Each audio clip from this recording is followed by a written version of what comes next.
All right, so tonight we are going to take a first look at Bellwright. Bellwright is an odd one. It's got various elements from open world survival games.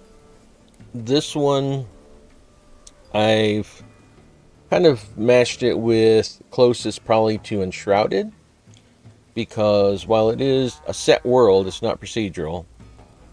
There are set encounters and stuff. It's got more of a role playing aspect to it in that NPCs do have quests. And it's not just to go out and find more NPCs or find resources and stuff. They actually want you to do tasks and things. But it also incorporates, like Enshrouded, when you're building structures in your base or your town, you'll hire NPCs to do like your logging or your resource gathering, various other things for you. And you could also ask them to come along with you. In that vein, it's more like Conan Exiles, except you're not hitting them over the head and breaking their spirit to do things for you. You actually have to build up renown with a small village or town. Then you can ask them if you can hire them to do things for you or whatever. I did play it a little bit last night just so I can do the key mappings and get the main mechanics of the game down. So we're going to, instead of continuing from what I started last night, which I only played 4 days of the game, which are very short. Supposedly it's going to be winter, like a week after you start your game. So I'm not sure if there's a lot of prep they want you to do before then or what. But not a lot of hand holding, which I kind of like. But it also leaves a lot of questions on when you run into a recipe that says, hey, you need rope. And you haven't figured out how to make rope yet. So we'll have to deal with that. So we're going to start a new game. The character generation, this is early access, by the way, so we'll see a lot more coming down the line on features and what.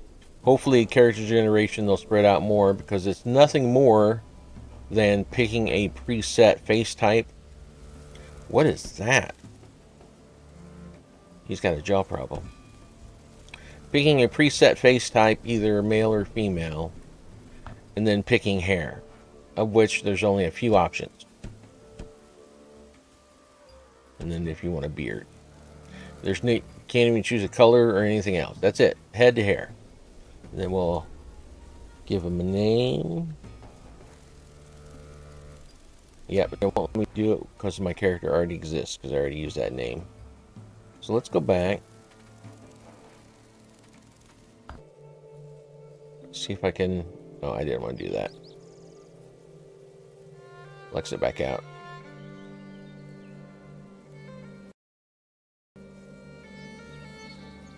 It's a bad start.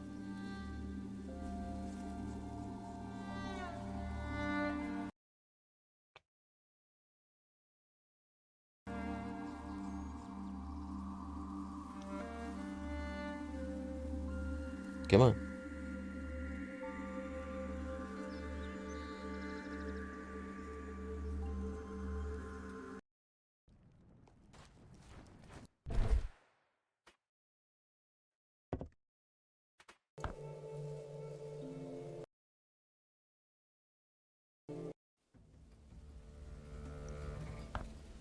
If I go to load game, I click on that. There we go. Yes. Right. Now, new game. Which one did I have? This one? That one.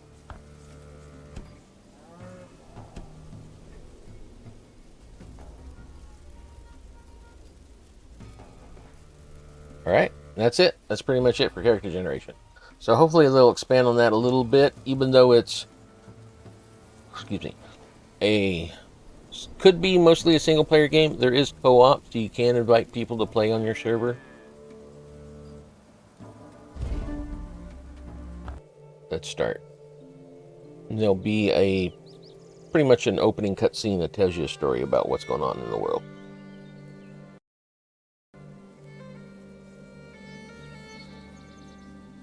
So far I've seen, there's nothing really fantastic about it. It's more of a medieval setting, so you won't find magic. You won't find weird monsters or stuff. Isn't it funny how one small decision can have consequences that ripple through history? Or are we victims of a predetermined path? Was it chosen for you the day you visited your favorite woods on your 10th birthday? Was it destiny that the royal family were hunting there at the same time? From a tree on high, you watched as Prince Voldar and Princess Osen laughed, talked, and tracked wild animals without a care in the world. And you watched in helpless horror as a stray arrow bolted through the trees, hitting the prince in the chest like a lightning strike. Just like that, the prince was dead. And when the princess found you standing over her brother's dead body, it felt as though the gods were playing a cruel trick on you all. In the panic and confusion, you ran from the scene as fast as your legs would carry you.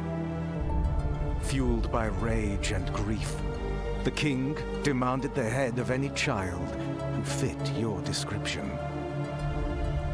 Fearing for your life, your father asked a friend to bring you far away. Away from the king's wrath.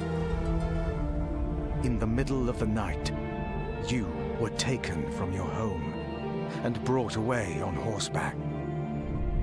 In tears, you called out to your mother, but it was too late. Your old life was over. For years, you hid from the royal family, your resentment growing. You heard stories of your homeland, the rise and fall of a rebellion, the death of the king, and the reign of the evil Queen Osen.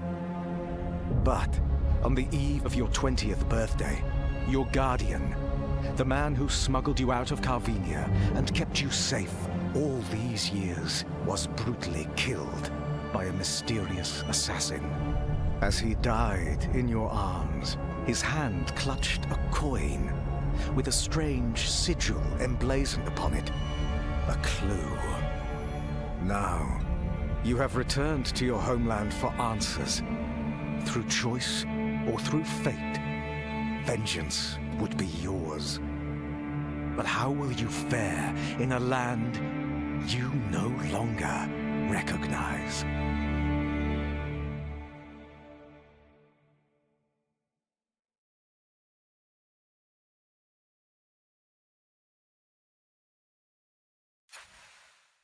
And then you pop into the world.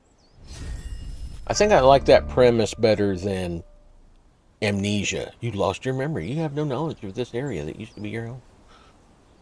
Alright, Story of the Lowlands. The lowlands are the poorest of the 5 regions and one of the oldest, its occupants relying mainly on agriculture for their livelihood. Due to the scourge, the people are barely producing enough to sell, let alone to keep for themselves. The current controlling Lord Ashbourne is cruel and likes to raise the already high taxes above what the Queen orders to give himself a generous cut. It was once a beautiful, flourishing place. Now years of hardship are starting to show throughout the villages, some more than others. So the Corvinian Uprising. 10 years ago, tragedy struck the kingdom of Corvinia when Prince Voldar was killed by a stray arrow while hunting with his sister, Princess Osen, who pointed the blame at a young child that was in the area at the time.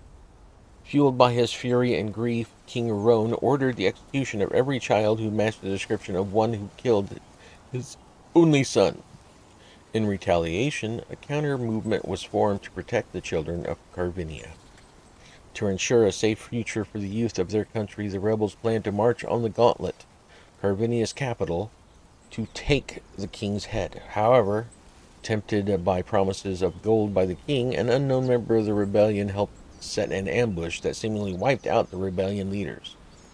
After the betrayal, the rebellion fell apart, and a brutal time followed as the king died and was succeeded by Queen Osen in the years following. The final death toll of the rebellion is believed to be in the hundreds. What gets me about that opening scenario is the kid could not manage a longbow because that arrow was a longbow shot. So it would have been impossible for a child to do unless you just ran up with the arrow in hand and just stabbed him with it or something. Loot, some money to start with, roasted mushrooms, and a piece of cooked meat. Or a piece of paper. We're fighting to save these innocents, but it's getting harder by the day. Who could have known that the butcher with that grim name is someone who's got a soft spot for kids? Together, we're a makeshift family in this mess. But there's talk of a rat among us. Someone leaking our next moves, maybe even leading the king's dogs to our door. Can't trust anyone these days. And then there's my own kid, always looking at me like they know something's up. Makes my skin crawl. I'm in this to protect them, but how do you shield your own from a storm like this? Every move we make feels like a gamble, but we're in too deep now to turn back.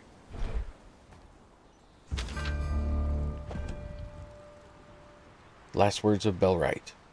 I am the caretaker of this bell tower, entrusted with its maintenance and protection. My duty has been to ensure that the bell atop this tower serves its purpose, to warn the people of northern descent and neighboring villages of impending danger. For years I have stood watch over this land from the heights of this tower. It has been my responsibility to keep the bell in working order, ready to ring out its warning at the first sign of trouble. But now, as I pen these words, the tower lies in ruins around me, a testament to the passage of time and the neglect of our once vigilant community. I write this note in the hopes that someone will stumble upon it and learn from our mistakes. Our failure to maintain this bell tower has left us vulnerable to the dangers that now threaten to engulf us. I can only pray that whoever finds this note will take up the mantle of responsibility and restore this tower to its former glory. May this bell tower once again serve as a beacon of warning, guiding the people of the lowlands through the storms that lie ahead. And then every time you find something new, you get a codex entry for it. So there's that cooked meat we found. Gives you a 35 health, 12 stamina. Roasted mushroom, 25 and 12.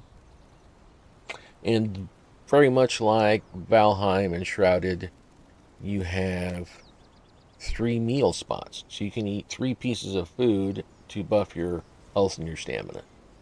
So it looks like we're already on berries and an apple. I could add that mushroom to that mix. So let's add the meat to that mix. There you go.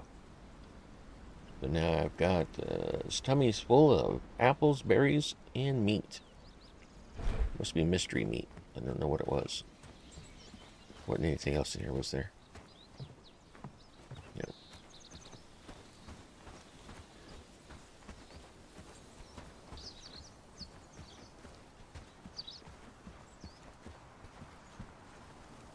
Chapter 1. Herndon. Herndon is believed to be the oldest settled village in the lowlands, but conflict was sown into its very foundation. Within years of its establishment, the settlers of Herndon became divided on the growth of their village. Some wanted to expand north, while others wanted to stay closer to the valley. My grandmother told me stories about the early settlers, recalls Rosetta Amari, a 101-year-old woman who spent her entire life in Herndon. The folks here barely had enough buildings to shelter everyone, and yet they still bickered day and night about the future of the village. They decided to appoint a first elder for leadership, but those who wanted to push north sabotaged the election, and a chicken ended up as an elder. Not a figure of speech, a literal chicken. The chicken was said to be an uninspiring, indecisive leader, and a human took over the elder post a month later.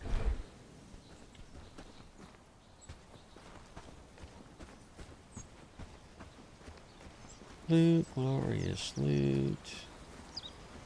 Broken arrows.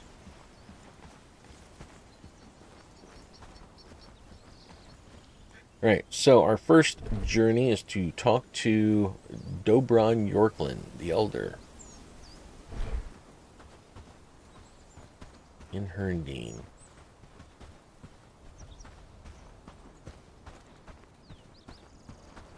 And sprints.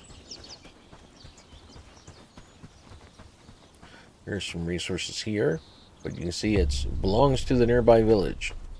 So you can't do harvest resources near villages. I assume at some point you get renowned high enough with the village that you can.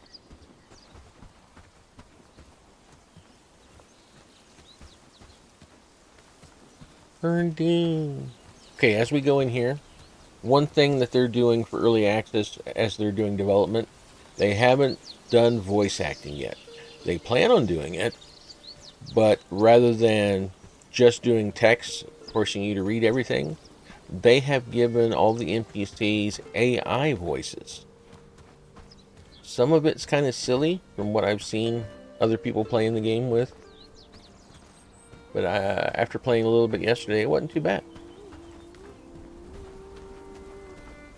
Stop wandering around. I think we need to talk, traveler. You're a new face around here, and new faces showing up rarely ends well for this village.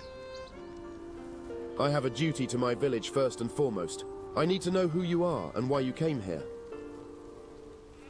I mean no harm. I came to the lowlands looking for some answers. Looking for answers, huh? In a perfect world, I could give you all the information you need and you could be on your way. But speaking openly can be a death sentence these days. As long as you're asking questions, you're putting us in danger.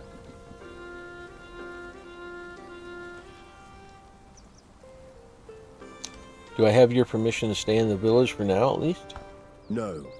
But you have my permission to build a shelter on the outskirts of the village. Come back once you're set up, and maybe you can earn your keep. I'll do just that, and I plan to earn your trust one way or another. Okay, so our next... There we go. Building and construction. Build your first shelter, a shack. To do so, press B to open construction menu, then select shack and place it on the ground. Each construction requires resources to build it. Building shacks shouldn't be a problem for you, but later on, hired villagers will help you out with more complex constructions. You cannot place buildings too close to existing villages. Finding a good spot close to all sorts of resources is your first big decision that will affect your logistics strategy.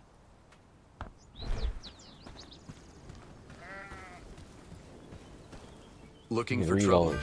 No. Solstice, this is of the lowland. The grand solstice doth draw nigh, and with it the esteemed Lord Ashbourne extends a heartfelt invitation to a celebration of momentous proportions. Distinguished guests from the farthest reaches of Carvinio shall grace our beloved lands, gathering under the watchful eye of our noble lord. In anticipation of this auspicious occasion, a decree resonates from the very heart of Ashbourne. Let cleanliness be our guiding virtue. May thine homes gleam with pristine splendor, villages sparkle like stars in the night, and thyself be cleansed of the utmost diligence. Pray, keep thy animals at a distance, ensuring the festivities unfold without disruption. Be forewarned, for those who neglect these solemn instructions shall face dire consequences. In his wisdom, Lord Ashbourne hath decreed that only those who uphold the sanctity of cleanliness shall partake in the joyous revelry.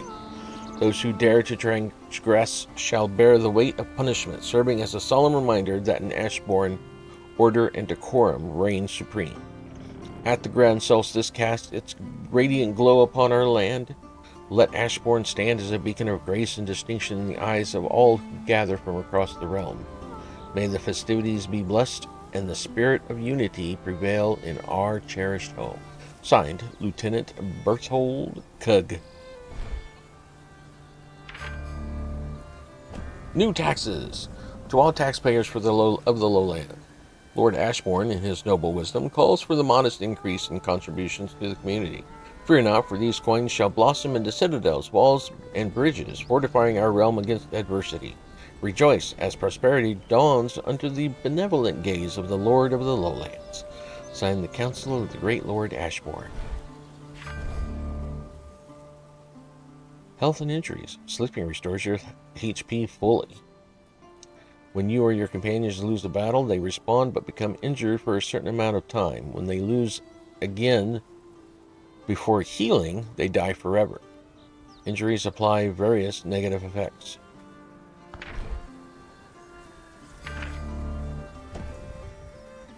Threat and heroism. Denizens of the lowlands, with great pride and admiration we declare that the once menacing specter of banditry has been vanquished from our lands, thanks to the resolute efforts of our noble Lord Ashbourne. By the royal decree of Queen Oseen, Lord Ashbourne took up the mantle of protector, leading our brave forces against the marauding bandits that once plagued our kingdom. Through strategic brilliance and unyielding courage, these outlaws have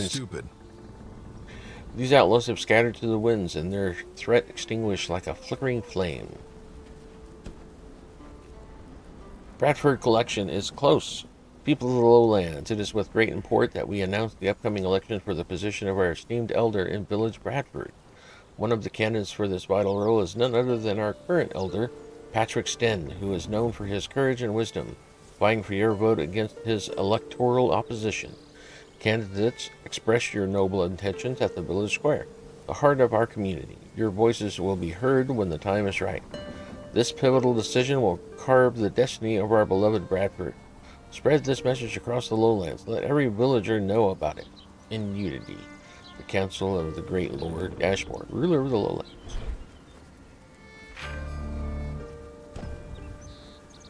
Rewards await for loyal.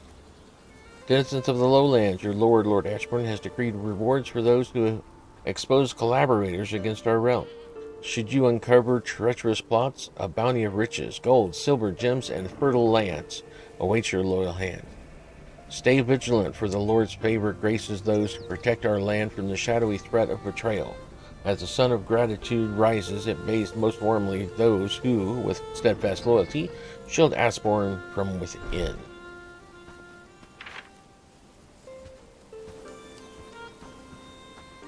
I thought one of those was the taxes one. There was one that explained how he's raising taxes from 30% to 45%. Trade your gold discreetly, lad. We don't want any trouble. Alright, so first thing we need is to find a place to plop down our shelter. I'll find a spot outside the village here while an ad break is coming up in 15 seconds. So I will see you on the other side of that.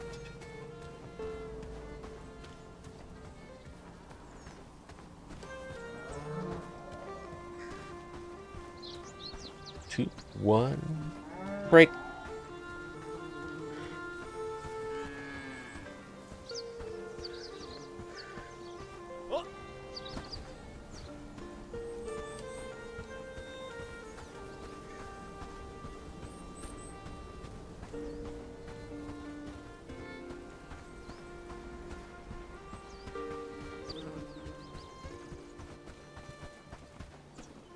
Got this flat area here.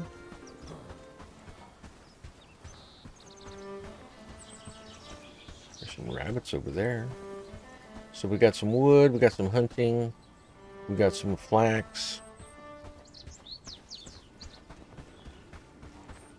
How about over here?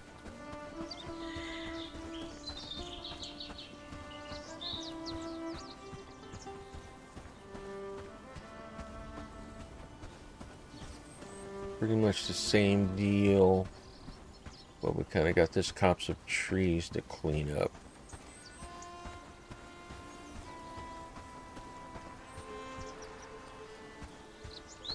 I like being on the split road though. So this might be a good spot. Alright. B, personal shack. Pretty much the only thing, actually that's not the only thing we can craft. We go into our inventory menu and go to, where was it at? Tech map, codex. Oh, right here. So in your inventory you can quick craft things. So like we need a simple axe eventually to get the trees down. And that's going to require, down at the bottom there's 6 wood and 2 stone. So let's get that first. Problem is, to get wood, our guy doesn't have an axe. So the only wood he can get is from really small trees. Like these. No, that's still too big. How about this one? Well, there's a stone. I'll take that. Any other stones? Oh, I can pick this up, can I? Yeah. There we go. There's 1 wood. 2 wood. 4 wood. So there was 1 over there in that bunch, wasn't there?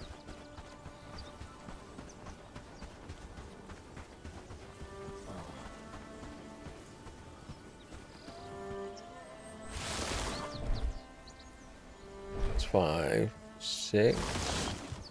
That's a rock. I need a stone. Just need a stone. That's a rock. That's more wood. There's some berries. And notice in your inventory, nothing stacks. So this is a very inventory control tense game.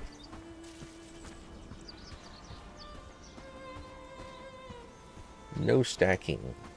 That. Oh, no, it isn't. I thought it was one of the bandit camps. What is that ahead of us?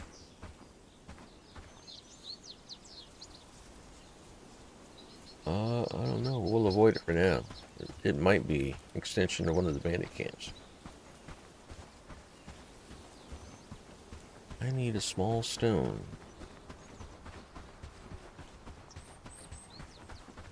Let's see if there's one along the road.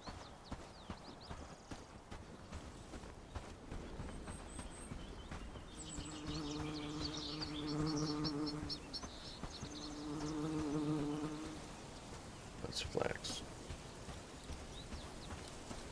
I need a stone.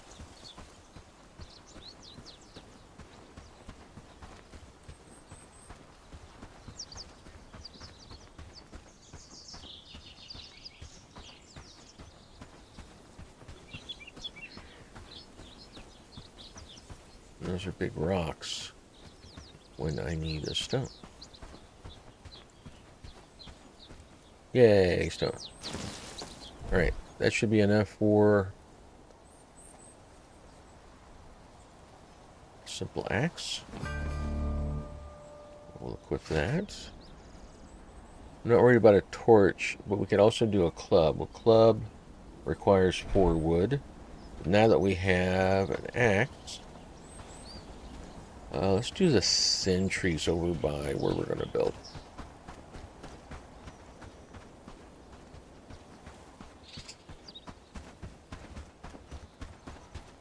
I want to see if we can eventually claim this corner. The thinnest trees you can chop down pretty quick. 1 wood per swing. The larger trees, though,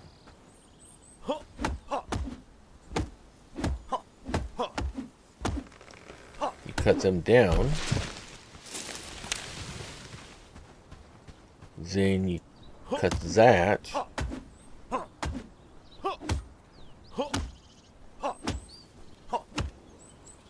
into logs. So if I take this log, it's this huge thing in our inventory.